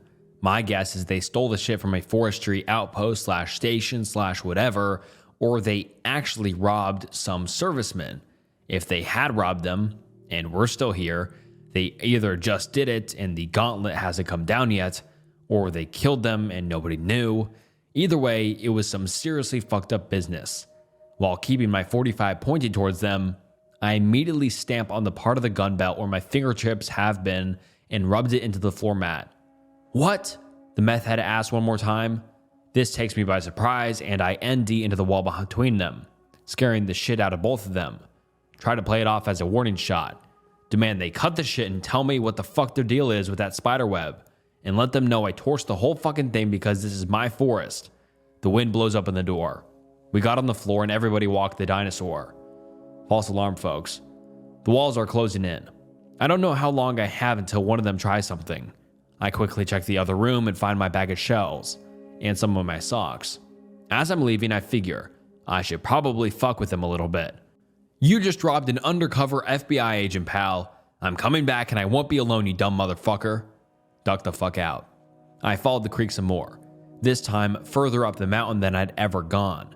I found some bushes, covered myself with branches, and passed out. I was exhausted, slept throughout the day and the preceding night. The spring didn't seem as safe anymore, but there are creeks everywhere through here. I stuck with them for a long while, but I always stayed far the fuck away from the road unless I was going into town. Anybody still reading? Right then, who's having a drink tonight? I might run out and get something real quick. I'm in a comfy mood. So I started to get a routine. I tried to apply for a few jobs when I went into town, but not having an address really put a dent into things. I didn't have the money for a post office box, so I just sort of existed. I was on the list for day labor, but usually there were so many people showing up that year, I rarely got any work. I got on food stamps, which helped so much. It was tricky picking items that suited my nomadic lifestyle, but I did pretty good. Stuff like dry rice and beans, coffee. I bought a cheapo camp pot from Walmart with my day wages, powdered soups, canned tuna, and of course, ramen. The food stamps were really a lifesaver. Don't know if I would have made it without it. One can only eat squirrel for so long. To answer about the drinking, yeah, I did that. I'm not ashamed because I didn't drink every night. As I went long periods of time with literally no money, I was very lonely and living in an ever-deteriorating pop-up tent in the woods. After 6 months, the tent was mostly duct tape and supplemented with my trusty tarp. Things got pretty rough out there. I'll do another green text soon. I think I'll run out after all. Shouldn't be more than 15 minutes. Keep the thread up, fellas. It's good to have company. New thread. OP again. Explanation for why I ghosted last night is in the old thread. Sorry about that. Trying to avoid the imposters. So I'll start off today during my first winter. Approximately 5 to 7 months since my first night outside. So between December and February. We had a bad winter that year. I think 2010 or 2011. It snowed a lot, but mostly just really cold, icy rain and sludge. I had begun a dugout-style shelter in Cherokee National Forest, probably 6 to 8 miles up the mountain from the street I grew up on in my tiny little backwoods town. What I did was dig out about 3 to 4 feet into the side of a hill over the course of a month. I used a cheap, short shovel from Tractor Supply and my trusty Walmart hatchet for roots. My pup tent was basically in shreds now, but it was better than nothing. I would put the tent against the far wall of the dugout and then stretch my tarp in front and over top of it. It wasn't a bad little shelter. I used thick branches and duct tape to make a shitty U-frame to help support the branches I eventually added across the top of the tarp. Later on, I added extra leaves / brambles / mud to fill in the spaces. It turned into a fairly comfortable winter shelter, though it was still intensely cold at night, and especially in the early mornings, when I was just waking up. That cold gets into your bones. You warm up throughout the day, but it's hard to describe, like you're frozen through and partially thaw out during your daily routine, but you never really cook. This first winter was probably my most desperate time while homeless. The snow on the mountain was thick enough that walking to town to get supplies seemed impossible, and at the same time, the small game I had been counting on had all but dried up. It was winter though, so deer were still plentiful. I hadn't hunted one yet at this point. All I had was pick related. Gam-Gam's Winchester 37A and 20 gauge, and a Thoris 1911. Needless to say, these are not good winter hunting options. I had to get a rifle, or a compound bow, or something. My life might depend on it. Waited for a warm day. Snow is melting. Still slushy and shitty though. Make the trek to the road below. This takes longer than usual due to slipping around in the mud. Spent at least 3 or 4 hours, finally get there. I wrap my shotgun in trash bags and tape. Climb halfway up a tree and stash it. Try to cover it as best I can with foliage. I do this now because even though open carry of unloaded long arms is legal, in my unshaven, unkempt, and mostly unwashed state, I was obviously homeless. Police would stop me all the time, ask where I got it, etc. I was scared it would be confiscated somehow. I've grown a very tight connection to it by now, after all. It was my safety blanket, my little piece of home. It must be protected at all costs. Cannot risk walking around outside of the woods with it. Still CC my sidearm. Illegally, I might add. I may still be able to legally own my guns, but there was no way I was getting a CCW right now. I know this seems stupid to most folks, but understand the sort of constant unease and fear I was living under. Paranoia had set in long ago, and now it had been cemented into my psyche to the point that I would still feel its effects today. Walked a pawn shop, friendly with the owner. He is sympathetic to my plight, and we shoot the shit about guns on my trips in. Have $200 saved from day laboring. I'm very good at not spending money now, with what food stamps and having a semi-permanent shelter. Ask him what he can do for me. Offer him squirrel and rabbit pelts as a bonus. He's annoyed, I can tell, but I'm desperate.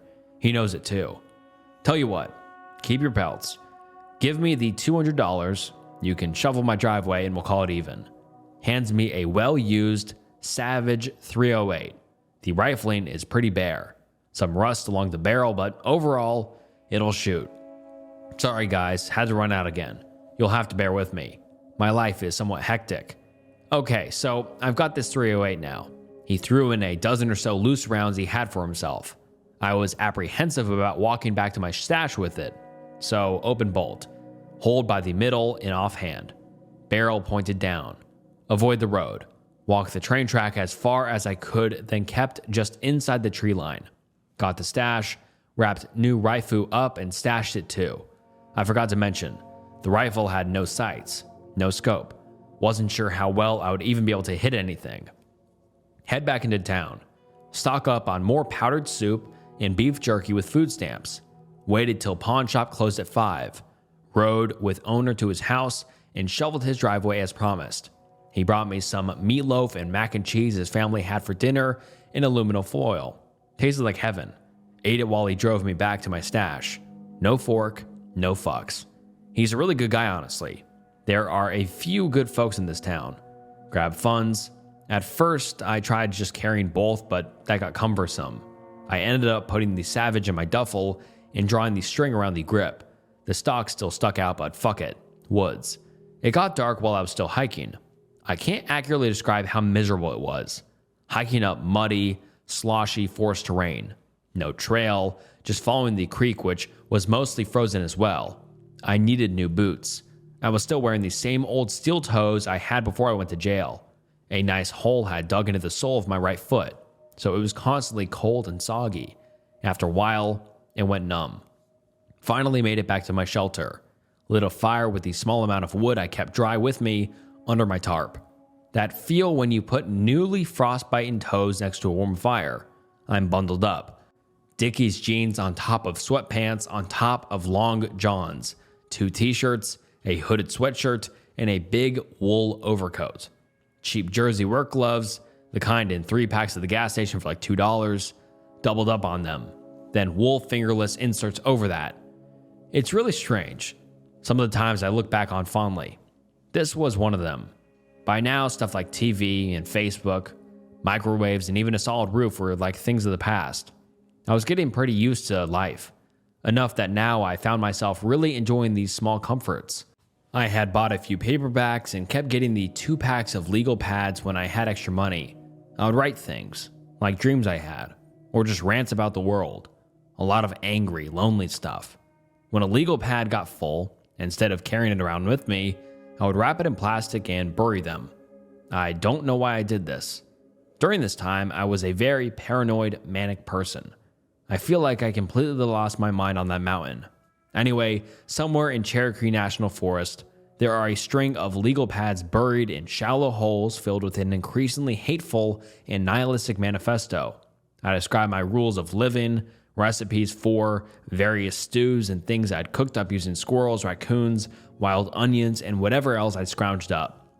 I was drinking, too. I never used to drink before I was homeless. But like another poster in the original thread pointed out, it's honestly hard to avoid. You search for something, anything to help cope with the loneliness and the bleak day in, day out monotony of life without any purpose other than survival. I spent a lot of cold, lonely nights clutching Gam's shotgun, drinking Old Crow, and reading thrift store paperbacks. I had an abridged version of Moby Dick, some Hardy Boys, Robinson Crusoe, even a few Agatha Christie mysteries. Nothing I particularly enjoy. I just bought them because they were less than a quarter. After the sun set every night, there was nothing more that could be done. So you just sit and read and drink. I drank hot whiskey a lot. Hot whiskey. Sometimes I still crave it. I would mix it with a little water and leave it on the fire in my coffee pot until it got good and steamy, and drank it down. It was very soothing. Whiskey already warms you up, but hot whiskey warms up your soul. It's the thing I look forward to most during my daily toils. The winter was very quiet. No birds, obviously. Most of the wildlife was tucked away hibernating. It got unnerving a lot. The silence. If I wasn't hunting, I would walk around and sing little songs, just making things up, about the trees I saw or stuff I remembered from the past. The coat I wore was ill-fitting. I didn't really have a good winter parka before I went to jail, so I had to get the warmest looking thing that fit at the Salvation Army. It was a woman's coat, but it was made for a very large woman. One of those big, long, thick gray and black checkered coats. Something you might see an overweight 70-year-old woman at church wear. It had some kind of fake pearl embroidery around the label. I was beyond worrying about how it looked though. I had to have been quite a sight though. Like I killed an old lady and took her clothes. My mossy old turkey belt had seen better days. I used 2 belts. One an actual leather belt. The other was a fleece belt from a bathrobe I found on the side of the road one day. I secured them around the back and front of the belt and looped them around my shoulders so it was like a makeshift pouch carrier. I had added a few things to it.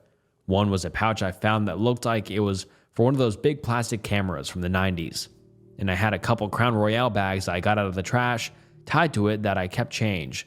Little rocks, I kept neat looking rocks, sue me, just any little thing I wanted to keep. I tried to keep my pockets empty where I layered my pants.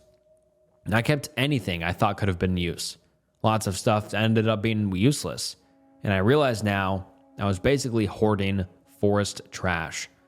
I feel like I'm rambling, but aside from these sparse moments of panic, like the gunplay that I described to you in the last thread, the slow, dredging winters were the absolute worst.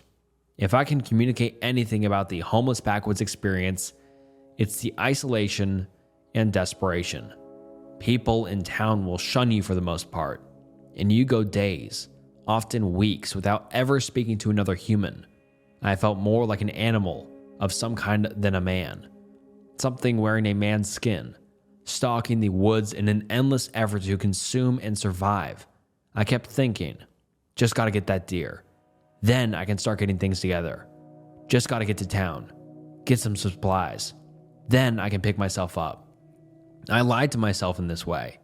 I was constantly trying to convince myself that, after just a little while longer, things will go back to normal and I'll be a regular guy again.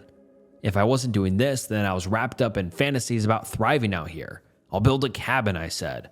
I'll build a nice cabin with a fireplace and a cozy little window. And I'll hunt and I'll fish and never have to go back to that wretched society. In fact, I didn't want to go back. I chose this. This is how I want to live. I'm doing fine, doing great. I'm the happiest I've ever been, etc. It was all bullshit. But again, anything for that little ounce of comfort. I thought about S-word sometimes too. During that awful winter, when I let myself go and drank half a bottle, I was very conservative with my liquor. It was a precious thing that must be savored. I would lay back in the dark, under my tarp, and think about committing S-word, Cobain style, and ending it. What difference would it make? I thought about my body freezing up until the spring, when the bears wake up and they gnaw on my freezer-burnt body. Maybe some hunters or something would find me, festering and bloated under a tarp in the summer heat. The freeze would make it hard to discover who I am. Why bother? The hunters I invented would say. He's obviously nobody. Just leave him for the animals, they'd say. My body would decay and the forest could just have me. I would be here forever. It was comforting and horrifying at the same time. Luckily, I never got so dark as to do it. I have been fortunate in having a strong sense of survival instilled in me from a young age. My grandparents were both farmers until the last 10 or so years of their lives. They had to sell it a long time ago. Couldn't keep up with the payments and moved to a cheaper house with a small yard. My grandfather died years before my grandmother did. I'd like to tell you about my strong, awesome granddad teaching me to shoot and hunt. But honestly, that was all grandma. Grandpa was from Baltimore. He joined the Marines but never went to war. Met my grandmother while she was visiting some relatives there, and they ended up getting hitched. They moved here because she had already had some land. She was a country girl, and I mean the old school kind. She slaughtered most of the animals, cleaned and cooked them. He worked for Geico in the 80s, working on their old DOS systems, then at the local newspaper on the printing press until his retirement. She stayed home and raised me. We would shoot rabbits that got into our crops. She showed me how to skin and cook them, how to stretch and clean furs for preservation. I really loved that farm. Regretfully, they had taken a mortgage out on it to help with money, and eventually fell behind. My extended family on my grandfather's side sort of bled them dry. Always borrowing but never going back. Car trouble, need groceries, short on rent, ask Gam Gam. She'd give you the shirt off her back. Gam Gam died 2 years before I became homeless. She had a stroke and spent an agonizing month and a half between hospitals and home. I had to quit my job to stay home and care for her. I'm rambling again. Rest in peace, Graham. One day, I'll give your shotgun to my son. So, it's been a few months into the winter, and spring is starting to show. In the afternoons when the sun is high, it got to be in the low to mid-50s. It was warmer, farther down the mountain, but I grew more and more resentful of the world below every day. So I was going down into town as little as possible, once or twice a month tops. I didn't have a hunting license, and deer season was well over at this point. I had done well with the dozen .308 rounds I'd acquired before. I had probably 3 or 4 left now, so I had to hunt very carefully. I didn't have sights on my rifle, so what I would do was sit cross-legged in a bush all day, My clothes were caked in mud, and I had given up trying to wash myself for the winter. Creek is far too cold. I wasn't worried about my scent. Wait there. All day. I'd bring a snack and sometimes a book. Sometimes some whiskey. All depended on my mood and the weather. I kept dry corn now to use as bait. Sprinkle it a few yards from where I am. Doe approaches. Small. Probably 50 pounds, give or take. Just a baby. A delicious baby. Aim. I can do okay from small distances, but I've only been able to fire this rifle maybe 8 times. Not a lot of room for practice, and again, no sights. I aimed for her heart. Got her neck. You know what happens. She takes off, thick drops of blood streaming on the cold ground as she ran. She's bleeding heavily. I know she won't be able to run long. Start following the trail. It's not hard. Snow is still hanging around and it's still cold enough that the blood keeps up a good stream for a while. Come into a clearing. I see her laying down across the field. She's bleeding and convulsing. Dying. I think about how scared she must be. I'm sorry I had to do it this way. I would have liked to kill you clean, but it can't be avoided now. I'm walking across the field, debating on if I should slit her throat or just put a 45 in her head and be done. Probably the knife. Ammunition must be conserved. Bang. What? Bang. The was echoing a bit, so I knew they had some distance. It wasn't until the second time that I realized I was being shot at. I don't know how close you have to be to a bullet to hear it whistling past you, but I didn't want to find out. I heard the bullets first, the shot second. Freeze for a moment. No just a bang this time. Dive into the brambles. Scramble behind a tree. That feeling when I don't even know which way they are shooting from. That feeling when I could be sitting here in full view. Wait for 20 seconds. 30 seconds. Heart is pounding. Why is somebody shooting at me? Somebody mad about me poaching? Somebody else is poaching? And they want me kill? It's quiet for a while. I try my best and peek around the tree line. I see orange in the distance. It's behind the tree line to the clearing, but I saw it move. Time to test if they are still watching. Hop from my tree to adjacent tree. Peek out and look. Muzzle flash. Bang. Holy shit. Okay, what do I do? Sprint forwards, away from the grove, in front of another tree. Wait for noise. Nothing. I don't know if the person is advancing or waiting. Did he see me pull back? Does he know where I am? I'm sure as fuck not peeking my head around the corner again and catching a bullet. Sprint forward again. I'm heading downhill. Slide until a little embankment caused by tree roots in the mud. My foot is unusually wet. The sole of my boot has come off halfway. Perfect. I hear movement behind me. Is it him? Deliberate steps, coming through the brush. Decide to call out. I don't know who the fuck you are, but I'm armed and I'll shoot. Just back off. You can have the damn deer, I don't care. Silence. Switch my rifle into my duffel. Grab Gam Shoddy. Thumb back the hammer. I hear footsteps again. He's going to have to come around the embankment or pop up above me. For him to get at me. Either way, he'll have to be close unless he backtracks and makes a wide flank. Silence again. Was he retreating? Did he know I was armed before I just told him? Waiting again. I feel mildly defensible here. I'm too scared to try to run just yet. Patience. Timing has to be just right, I told myself. Remember the BB gun wars with your cousin. Pretend it's a game. Don't shit your pants. Branches snapping to the far left of me. Look over. Polyester camo puff vest and a hunter's orange beanie. Are you serious? I'm not getting flanked by Elmer Fudd. Scramble forward. As I'm running the 30 to 40 feet between me and the next tree, I fire a birdshot in his general direction. Hit the tree hard, sweating in the cold. Guy shouts out. I must have peppered him a little. Probably not enough to really do any damage, but I hope I at least fucked him up a little bit. Eject shell. Grab one out of the big turkey pouch and load it. Don't even look at what it is. Could be bird, could be buck. I had already used up the few slugs I had. My shells were starting to run thin since it's my primary hunting gun. Small game in that. Close the breech and listen. Bang, bang, bang. 3 shots with a few seconds in between. Must be using a bolt action of some kind. Didn't even get a look at his rifle yet. I know he can't see me or hit me from here. If he is still where he was. I haven't heard him move, so I assume he still is. Must be trying to scare me out. Not this guy. Squat down. Try to think up my next move. He's going to be mad now that I tagged him, since he's clearly not giving up. I can still hear that poor deer crying from the yards away. Look around. I see another low hill that looks like a good cover.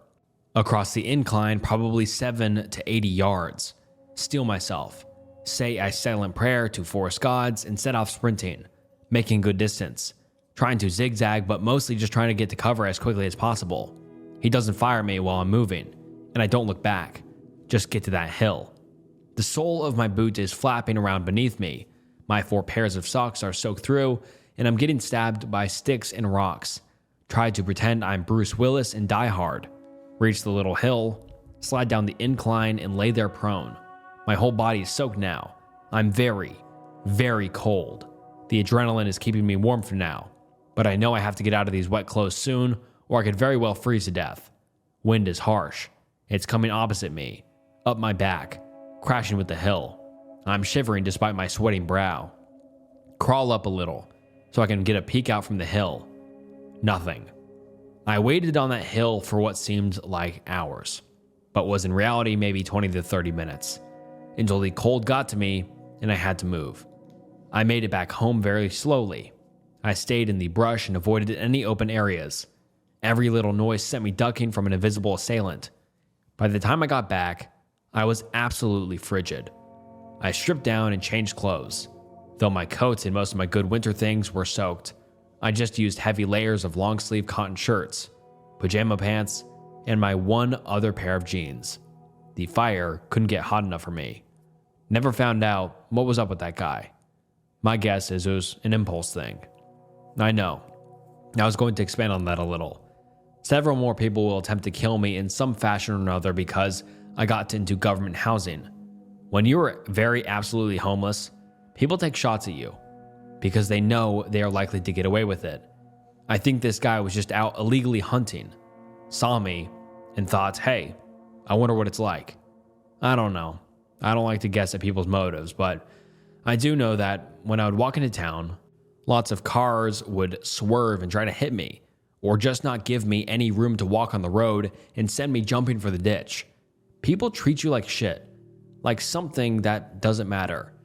And the archive that I got this story from kind of screwed up the next post, and also the archive I got this from, someone wrote this on the, I did not write this, but the person who archived it did write this on there. So that's why. I'll try my best to read it. It might be a little bit hard, but just give me some patience. But anyways, the OP continues saying, one more, and I'll probably hop off for a little while. All right, so after the Hunter incident, my main goal was getting new boots. I had to keep using Upgood duct tape to tape mine together where it came apart while I was running. Weather is starting to clear up, but it's still pretty cold and rainy. Can't have a soggy foot all the time. Grocery bag liners only get you so far. Went into town a week after the incident, when I felt less paranoid and ready to travel. I got some leather boots. I don't know what kind they were. No brand, but they turned out great. They were waterproof, just leather. The tongue was connected on either side, kept everything out. They aren't warm at all though.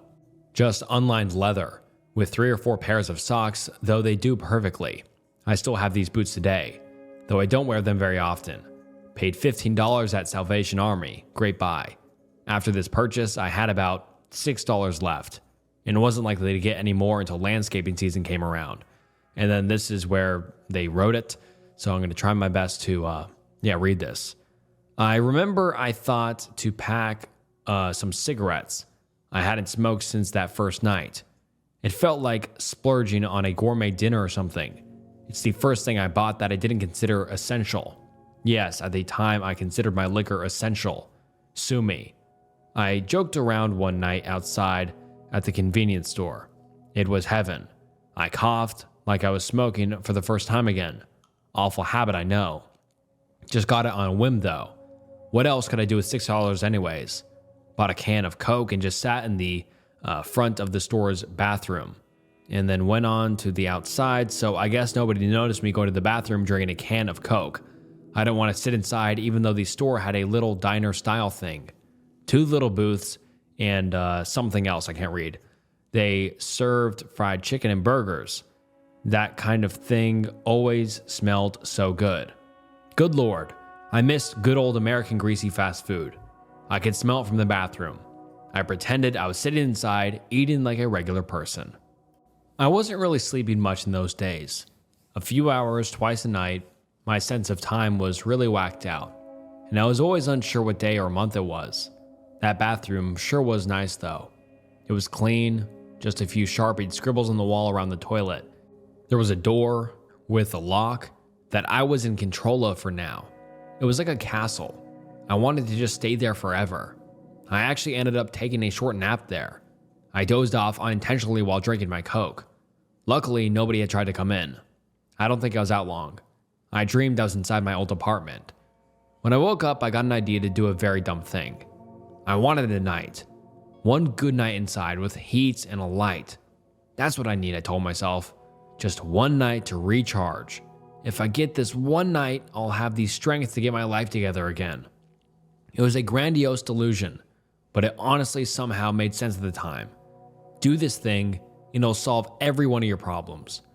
I decided to either hide or break in later and spend a night in this bathroom. Story in green text follows. Looking around bathroom for hiding spots.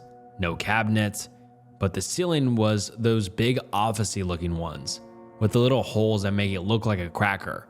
I moved one of the panels, some wiring, rat poison, and about 2 feet of space. Test the strength. Stuff my duffel up there. Seems okay. The panels definitely won't hold me, and I doubted the thin wire suspending it from the roof would do much good either. Cheap flashlight. Look around. I found load-bearing supports farther away, but without the toilet or sink to stand on, I couldn't really just climb up there. Replace tile. Leave bag. Check outside. Nobody there. It's evening. The store closes at 9. I have a few hours. Discreetly leave. I don't know if the staff knew I went in there or not. Look around. I pulled a wobbly wicker chair out of a dumpster across the road. Left it in the tree line between properties. Hung out at the library for a couple hours. Didn't check Facebook. Browsed K and Survivalist Forum. 7 o'clock. Library closes. Go back and grab the chair. Carry it as nonchalantly as possible up the road past the store. Then doubled back and set it behind the building. Go inside the store. Asked to use the phone. I called my day labor place even though I knew they were closed. Left a message about needing something now. Just wanted an excuse to go in and check out if anybody was shopping. Go back outside. Around the corner. Check the bathroom. Empty. Round the next corner and grabbed the chair. Took it in the bathroom. I climbed on the toilet and got my bag. Then used the chair to get up to the support beam. Stuff the bag up again. Open it and fish out 2 shirts. Tie the shirts to the beam, letting them hang down. Take the chair outside, toss it in the weeds. Back to the bathroom. I twisted the shirts up until they were as rope-like as possible and used them to hoist myself high enough that I could grab the beam and climb up. In the rafters, my chest is on the big beam, and my arms and legs are keeping balance on the small flimsy ones. I slid the tile back in place and just waited. It was 7 when I left the library. Store closed at night. I had used probably an hour and a half getting to and from the library and setting everything up, so I estimated I had somewhere between 45 minutes to wait. Got real uncomfortable. I wanted to change position. The beam was digging into my chest on either side, so it wasn't much wider than an average smartphone. Arms are cramping. I'm sweating. Why didn't I take my coat off? The door opens. Moment of truth. I listen to them cleaning up. They take the trash and leave. I hear the lock clicking shut. My time has come. Move the panel. Bending my arm felt great. Cautiously peek out. All seems well. Descend from my shroud of darkness. Nice. I sat for a while, just looking around, enjoying the pleasantness of both privacy and comfort. I turned the sink on and let the water get really hot and washed my face with hand soap. Never felt so clean. I had turned the light back on, so I was concerned about somebody seeing it under the door. so I stuffed clothes around the bottom of the door. Feeling safe, I sat back and started reading Murder on the Orient Express. Not a bad book, kind of fruity, but not bad at all. I love the old-timey back and forth. Raw dogging spam out of the can with pocket knife. Feel like a pimp. What's this in my duffel? Why, it's General Grant and his never-ending flask of Old Crow. Well, don't mind if I do, General. What a lovely evening this has turned out to be. Proceed to get drunk, reading Agatha Christie and having conversations with the astute Inspector Hercule Poirot. This, as it turns out, was not a very good idea. Wake up to the sound of the lock turning. Morning shift has arrived. Older woman, probably 45 or so. She screams. I scream. She starts calling the cops. She's calling the cops. I'm a homeless man with an empty bottle of liquor, a concealed, 2 if you count my knife, weapons, and absolutely no excuse as to what I'm doing. Grab my duffel, forgot my book, shit. Charge. I wasn't trying to hurt her at all. I just wanted to get the fuck out of there. Shove her aside. Make sure to smack the phone out of her hand. Shout sorry as I'm running away. Open bag in hand and holding up my pants. I had unbuckled my belt in my drunken state of comfort. Retreat to the woods. Never go to that convenience store again. Follow up. I was going to make another green text, but I'm cooking dinner, so I'm going to wrap it up a little quicker. I encountered that woman again 2 weeks later when I went back into town. She saw me from across the street, pointed at me, and started shouting, You, stop, you hit me. I tried to play dumb, but I knew it wouldn't work, so I sped up and kept walking. She followed me a ways and got her phone out. Shit, she was calling the cops. That's perfect. I was pretty sure they didn't have anything really on me, but who knows. To nobody's surprise, I was picked up a few hours later going back towards the woods. The cops were okay. They knew that I stayed in the bathroom, but I don't think they cared too much. They said they were looking for the guy because the woman's phone is broken and she was pissed. I'd buy her a new phone if I knew how to get a hold of her. But it's been real, you guys. I'm out for now. Maybe more some other time. I'll be checking on the thread every now and then if you guys want to shoot the shit a little, but as far as typing these long stories, this is enough for my tired fingers today. And before we go into the next one, I really just want to say I really enjoyed that story. It wasn't like a conventionally scary story, but I thought it was a good story. I thought it was a good 4chan thread. There were parts where it was scary, where it was almost being killed.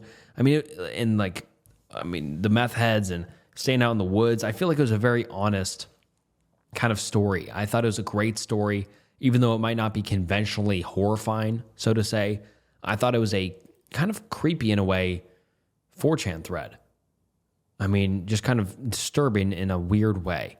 I don't know if you guys got that kind of vibe like I did, but hopefully you enjoyed that story. I really enjoyed it as well, and hopefully OP is doing better now. And leave your comments down below what you thought about that one, and on to the next one. Lockdown in a woods. Not gonna green text because I'm bad at it. Peak meme flu lockdown. I got stir crazy, sitting around all day, collecting unemployment like a fucking leech, so I decided to head in the woods. I live in a deep blue state, so I figured my chances of running into anyone out there were slimmer than usual. My intention was to camp out for a week or so and relax, hike around, do anything but sit inside all day like everyone else in the state. I drove the 3 hours to my favorite national forest, up an old logging road. I took my M1 carbine, pick related, different trip, and Remington 870 Magnum. The drive up was really nice since there was no one on the road and gas was super cheap. I got there in record time. I set up camp about an hour off the main road. I wasn't exactly super deep, but I was deep enough in the woods to be satisfied. The first night was normal. The second night I woke up at around 2 a.m. to silence, and then what sounded like a blood-curdling shriek, which my rational brain told me was a mountain lion about 2 seconds later. It must have screamed before and woken me up. I listened intently for a few minutes, but didn't hear it again and fell back asleep. The next day was weird. The forest was silent. Previously, there had been birds singing, bugs chirping, wind in the trees, etc. Now everything was just still and silent in the cold morning air. I just got some coffee started, and tried not to think about it. Eventually, the day warmed up, and yet the sound didn't return. I started to think maybe that mountain lion was still in the area. Woods tend to go silent when there's a predator nearby, but that didn't explain the complete lack of wind. The air felt as stagnant as a hot car, except it was 40 degrees out. I decided to have a look around. I hadn't gone more than half a mile in any direction away from camp since I'd gotten there. I threw on a jacket and my Alice LBE. I had rigged with M1 carbine mag pouches that kind of worked. I went in the direction I remember the noise coming from the previous night, hiking cross country. The woods were silent the whole way. Hell, I didn't even hear any airplanes fly overhead, and this was a pretty high traffic area. I hiked across a largish clearing with scattered groups of trees when I noticed something odd. A couple of the pines were missing all of their limbs. They weren't charred from a wildfire, but looked as though they'd been torn off. They stood around 20 yards apart, jutting skyward, almost like a gate. I thought it was kind of weird, but chalked it up to loggers or something. When I crossed the gate, it felt like a switch was flicked. I was suddenly hit with a wall of anxiety, the kind I hadn't felt since I was a teenager. I felt the adrenaline rush of someone being mugged. My knees threatened to buckle, and I felt cold sweat run down the hollow of my back. I was shocked and confused at my reaction, but took a moment to collect myself before advancing, unslinging my rifle and keeping it in the low ready, mostly to bring myself comfort. I wouldn't walk 30 more yards before coming across a deer carcass that had been absolutely eviscerated. It looked like it had been hit by a truck, then run over by a whole convoy, except it was in the middle of the forest, nowhere near a road. The area reeked of death. I decided it was time to head back to camp. I figured I'd confirm the presence of a cougar and considered moving camp. Getting tired, gonna give the abridged ending and wrap it up so I can go to bed. I made my way back to camp a little more quickly than I had left, scanning my surroundings, far more alert than before. I knew I was being irrational, but I couldn't help but feel a bit scared. Everything was adding up to spell something weird. First, the complete lack of noise that was still present, or rather not pleasant. Then the trees, then the strange anxiety, and now the mutilated deer. I was creeped out. Something wasn't quite right. As I crested a ridge, I was greeted with a sight that sent a spike of adrenaline through my system. Another deer carcass, right where I'd hiked through before. I was sure this wasn't here before. This one looked as bad as the last, with the sickening addition of one of its antlers speared through its eye socket. I decided right there that I'd be cutting my trip short. I hauled ass back to camp, tore down everything as quickly as possible, made my way down the shitty logging roads as quickly as I could without fucking my suspension up, and left. I'm still not really sure what was going on there. I'm not going to pull that bullshit you always see on here and say, I'm not a believer in the paranormal because that's bullshit. I totally am. But I'd like to exhaust my rational explanations first. I really want to believe it was just a mountain lion. And I just didn't notice the second carcass somehow, but it just doesn't make sense. But would calling it a skinwalker be a reach? I've been on this board too long and read too many nope threads. Am I just overthinking it? I guess I'll never know. But it hasn't stopped me from going back to that same forest to fuck around in the woods. Just never alone anymore. And all right, guys, that wraps up some horrifying 4chan threads. I hope you guys enjoyed this. And to be honest, it's fun. It's becoming a lot harder to find these long, good 4chan threads. I mean, I love these videos. I absolutely love reading them. These stories are always great. They're scary. I mean, the house sitting story was, like I said earlier, downright the scariest story I've ever read. And then the second story with the phone call center, oh my God. Those two stories really are truly the most disturbing stories I've ever read. And then the last two stories, they were just kind of creepy, good stories. I hope you enjoyed this video, though. I mean, it was 2 hours long, so you guys have been sticking around for a while, and I appreciate that. Would you like to see, more stories? Like, are you guys fine with like 10 stories in a video? Or do you just like 2 really long, good ones? I mean, I prefer the long, good ones, but they're hard to find. So I'll try my best. But I appreciate you guys watching to the end. It helps more than you know. And please like the video and subscribe to the channel. That also helps more than you know. And subscribe to the Patreon, $5 a month. It's totally okay if you can't, but yeah, that supports me. And it also gives you tons and tons of extra content, weekly Q&A / a podcast, and early access to all videos, uncensored videos, all that jazz. So yeah, feel free to join that if you have the means to do so, but no worries if not. Thank you guys for watching to the end of the video. You guys are the best. And this is Snook, and I'll see you next time. Bye.